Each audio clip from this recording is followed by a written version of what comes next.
Welcome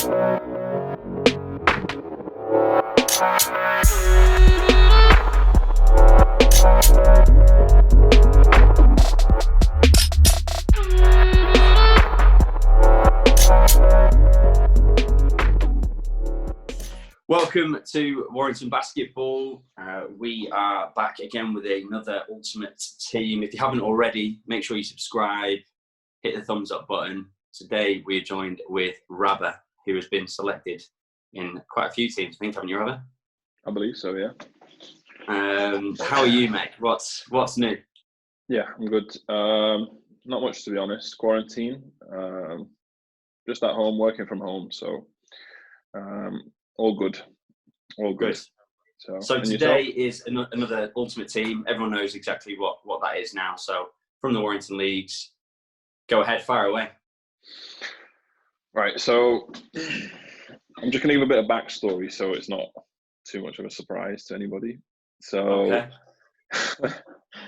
in pretty much the entire time I played at the Ball Hall, I think I only lost 2 seasons, which is pretty much 2 games in a final. One was in a men's league and one was in the Friday night league with the teams we had.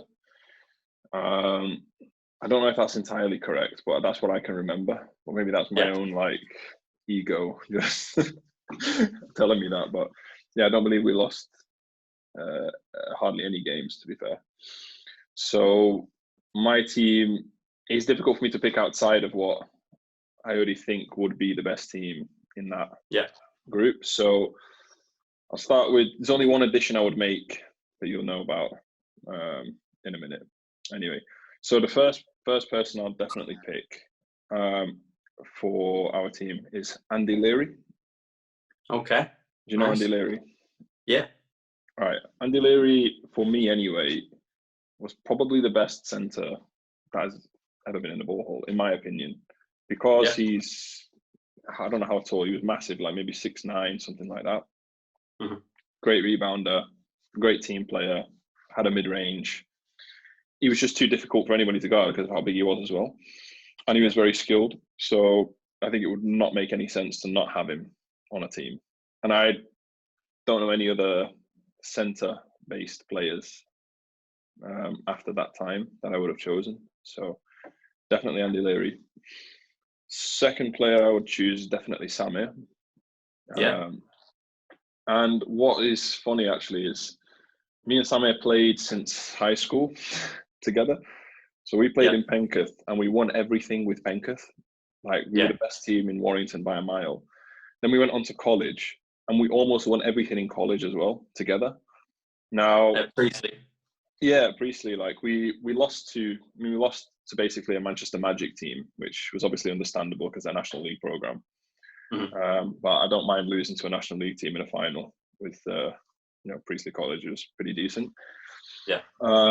But no, Samir, the thing I liked about Samir and the way we played, he just had excellent movement positioning and was always in the right place.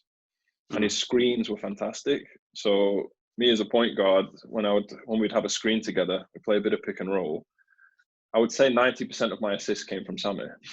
Like 90% of them.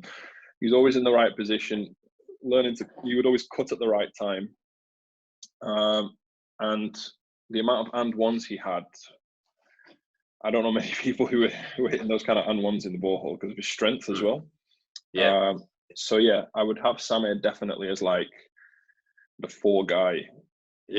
I spoke to Samir the other day and he was getting annoyed that everyone keeps going about like, defensively he was so good because he was such a big body and stuff like that. And he was like, let the lead score in most seasons. Like I could score, could play a bit as well.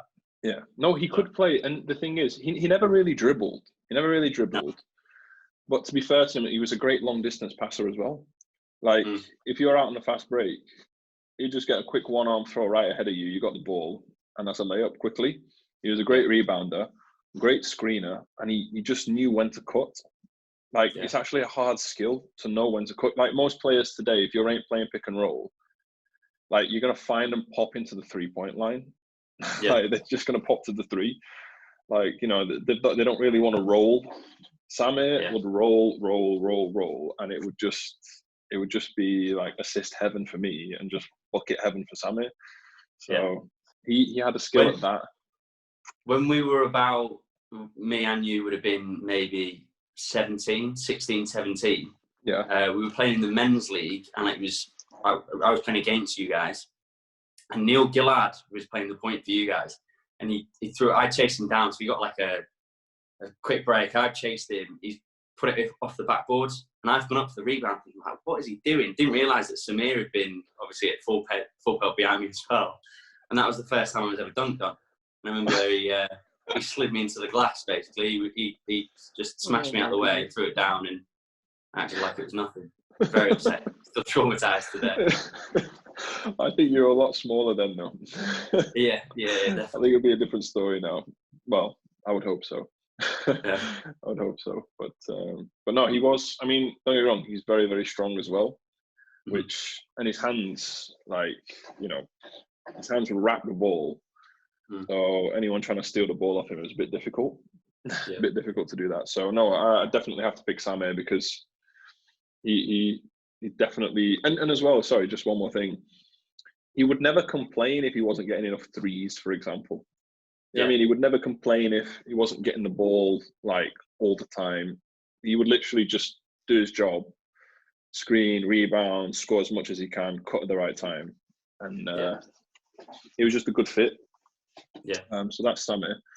He was a man amongst boys as well, Samir, wasn't he? Exactly. Like it didn't matter what league he was in, he was just he was scary, strong, he was quick, he was powerful.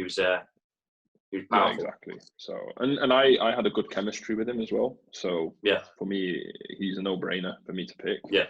I wouldn't just want to pick like 5 of the best players that have ever been in the ball hall because probably 4 of us wouldn't touch the ball if that was the case.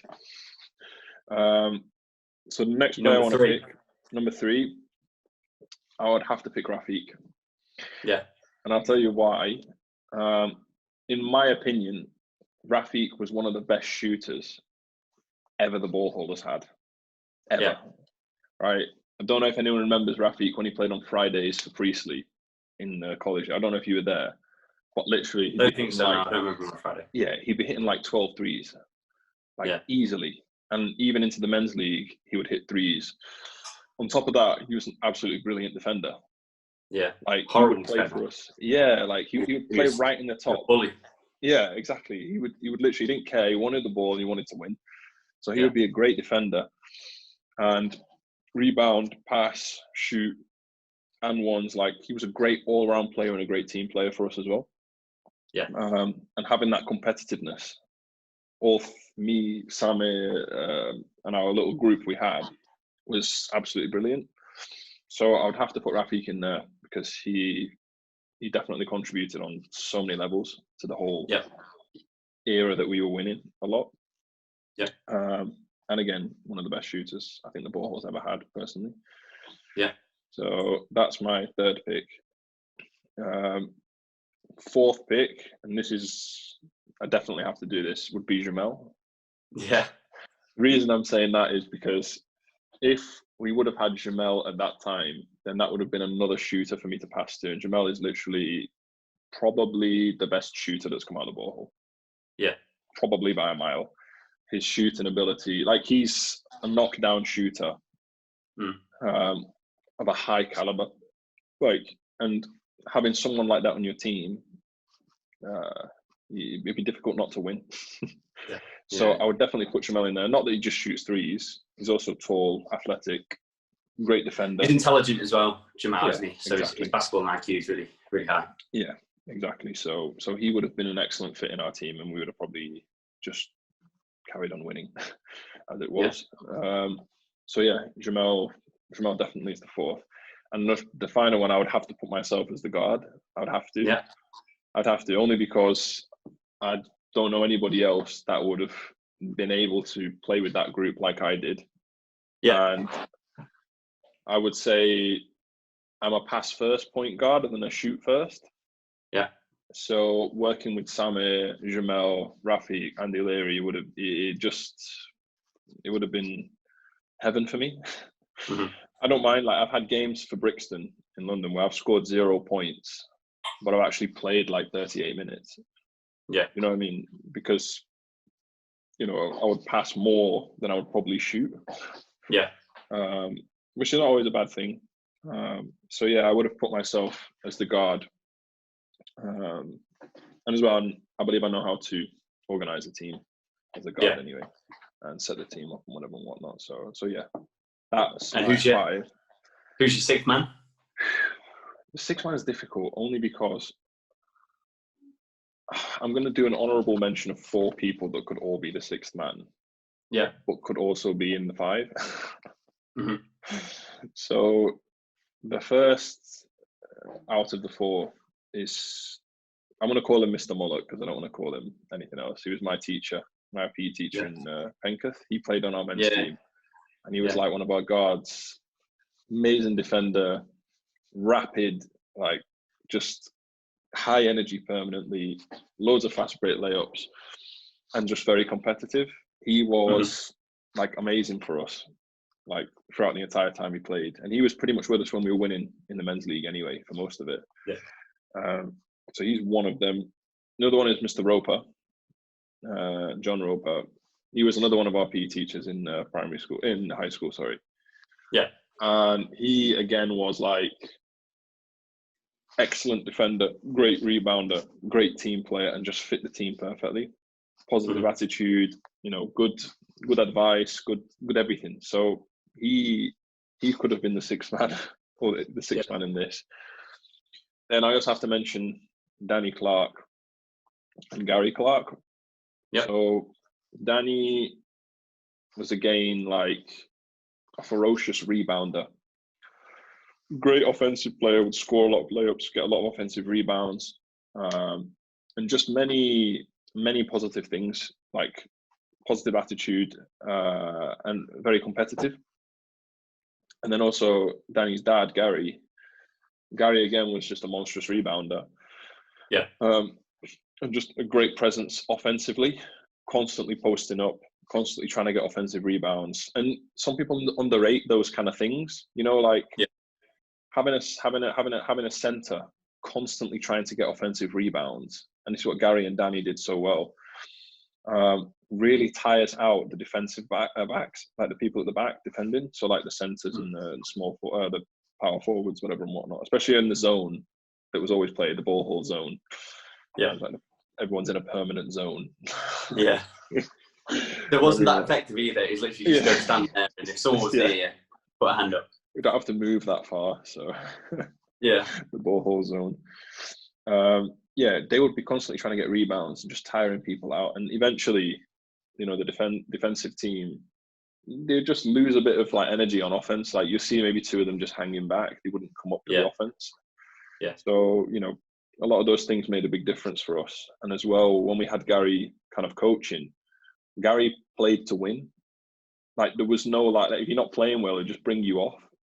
Like he wouldn't be like, no, everyone's paid a $5. We need to really spread this time out between us. Or he would literally be like, you're playing rubbish, get off. Like he would do it with Rafiq, Same, it didn't matter who he was. He'd tell Same to stop sulking, he'd tell Rafiq to stop. Like he wouldn't care because you're trying to win.